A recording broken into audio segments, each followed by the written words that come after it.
My name is Jacob Burgers. I'm a GP from the Netherlands and editor-in-chief of the European Journal of General Practice, which is the Wonka Europe Journal.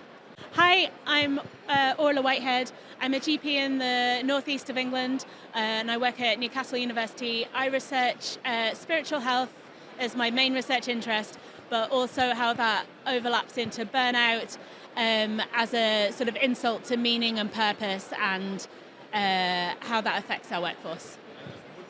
We are thrilled that we have selected the paper of Orla Whitehead as the best paper for 2024.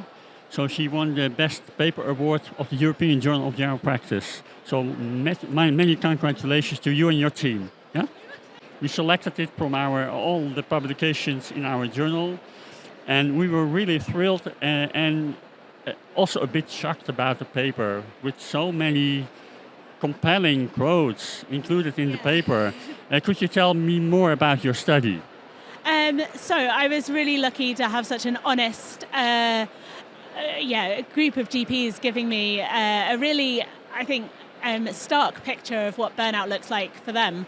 It was a real privilege to have that trust from them to share their data, and then to be able to kind of try and tell their stories in a sort of really clear way, to say that, you know, these are not GPs that are somehow defective or struggling. These are GPs giving their best, and then it's really sort of facing burnout with a real resilience and facing some pretty horrific things through their burnout. So it's just been a really privileged position to be in, to be able to kind of analyse that data and be able to write the paper, really.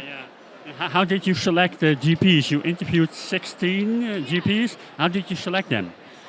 So I asked for volunteers, and people were gracious enough to sort of own up to their experiences of burnout and contact me. And then I was able to kind of try and pick a range of views, from people who'd burned out early in their career to later in their career, to people working throughout the 4 nations of the UK, and really some GPs that sort of had families and had struggled that way, some GPs that didn't, and really get that depth of experience of how it had affected them in their wider aspect of their lives.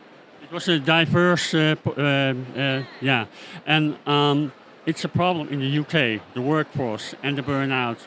But in many countries, it's also a problem. What would be your message to other countries, to UK, but also to other countries? I think the main message is that resilience training is not the way forward. What we need to do is understand the impact of working in healthcare in 2020 and 2025, and how that's changed. But it's understanding the impact of systems and the support, and not looking at individual GPs as kind of some kind of weakness. Looking at burnout as a systemic problem, I think, is the main message. And maybe also working in teams. Definitely. Yeah, but not too small and not too large.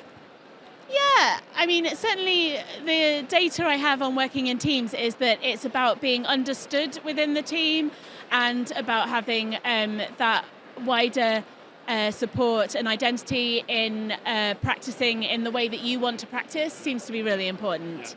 Okay. And so we can keep our primary care workforce strong. Yeah?